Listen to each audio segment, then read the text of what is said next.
Хора! Как сме? Как сте? О, да. Как сме? Какво става? Как е училище? Абе, изкарах 6 по география там. Да, бе. Абе, вижте каква яка кола. Абе, фанели ми така вътре. Да, той е. Той между другото си взе един нов телефон, супер готине. Баща му. Добре, да откъде ги взимат тия пари? Той се оплаква, че нямат. А казаха, че са взели кредит. Не знам как ги взимат тези кредити. Супер много скъпи неща се купиха. Плазми, телевизори, апартамент. Нали вчера бях от тях. Абе, като имат пари, нека си ги харчат. Аз никога няма да взема кредит. Да бе, и какво е, като станеш на 50 ще си купиш апартамент. Ама нищо, тя майка ти ще се завива, баща ти, децата. Аз просто се кефа на живота и си вземем кредити. То цял свят живее на кредити. Много ясно. Абе, не знам дали е лесно да живееш на кредит, но като гледам нашите е доста сложно. Сега сравняват, гледат всякакви оферти, само за да изтеглят кредит и да платят училището на брат. Добре, какво толкова сравняват? Сравняват всякакви такси, лихви, проценти, такива неща. Абе, интернет нужда да се познава. Я да видим този сайт. Да. Здравейте, аз съм Роси. Чудесно е, че открихте нашия сайт. Защото е важно да се научите как да управлявате личните си финанси още докато сте млади. Така ще може да водите много по-удовлетворяващ ви живот. Кредитите с разум и цел. Моят живот, моите финанси. Годишният процент на разходите, а не само лихвата, е показателят, който е най-разумно да използвате, когато сравнявате различните кредитни предложения. Причината е, че освен от лихвата, общата цена на кредита се формира и от други разходи, които го оскъпяват допълнително. А те са включени в изчислението на показателя ГПР. Затова той в най-пълна степен отразява реалната цена на кредита. Годишният процент на разходите задължително се обявява във всички информационни и рекламни материали за конкретната кредитна оферта. Нерядко е даден с по-малък шрифт от лихвения процент, но фигурира. Може да се изчисли и с различни кредитни калкулатори на финансови сайтове. Наистина, лихвата е основният компонент при формиране на цената на кредита. Но освен нея съществуват и други разходи. Например, дължите определени такси и комисионни, свързани основно с отпускането и обслужването на кредита. При по-дългосрочните кредити най-често има изискване за сключване на застраховка по кредита – имотна или животозастраховка. Добре е да проверите и други условия по кредита. Помислете няколко крачки напред в бъдещето. Какво ще стане, ако банката повиши лихвения процент по кредита?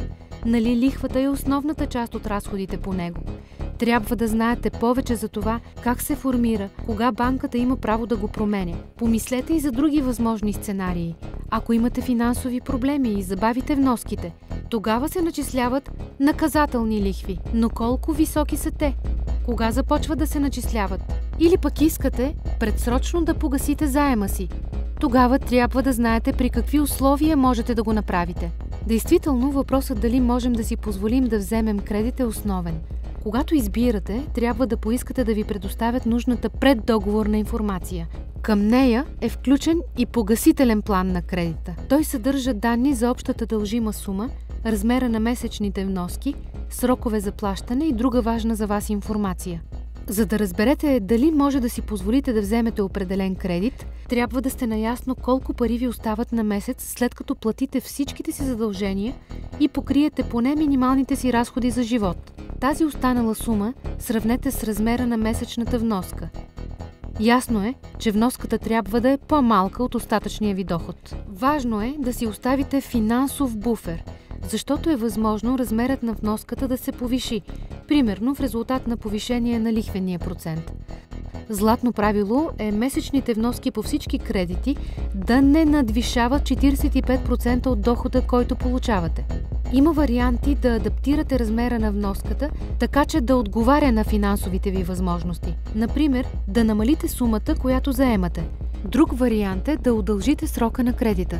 Така също можете да намалите размера на вноската. Но не забравяйте, че по-дългите кредити са и по-скъпи.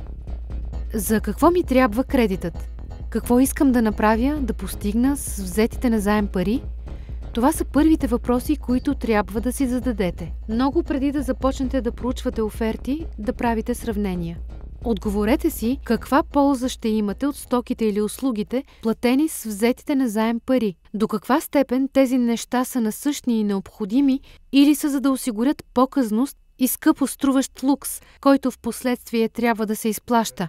Именно тук минава разделителната линия между добрия и лошия дълг. Да, има такива понятия в света на финансите.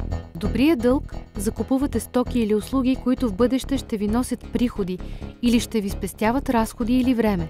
Например, вземате заем за образование или квалификация и така си осигурявате възможност за по-високи доходи, като завършите. Или пък правите ремонти и топлинна изолация на апартамента си с кредит, но ще спестявате от разходи за отопление. С лошия дълг е обратното. Нямате друга реална полза от това, за което сте си дали парите. Освен, че можете да се похвалите с по-висок жизнен стандарт, с по-хубава плазма, с нова техника, така наречена показна консумация. Не, че има нещо лошо в това. Всеки обича да живее добре. Важно е да не нарушавате финансовото си здраве заради неща, които в действителност не ви трябват. Като се замислят, така си е. Като гледаш, ми така сменя си колата цяла година, ама сметките не може да си плати. На едно кафе не може излезе каква кола кара баща му. Виж, случая за кредита за брат и за университета има смисъл. Като завърши, ще печели добри пари, ще си го изплаща. Абе, това е важно, но и при най-добрата оферта, ако месечната вноска е много голяма, няма как да стане. Нашите също това гледат. Колко ще им излезе месечната вноска за кредита на брат ми? Но като гледам, ще вземат кредита за брат ми с разум и с цел. Да, разум и цел се чуи добре.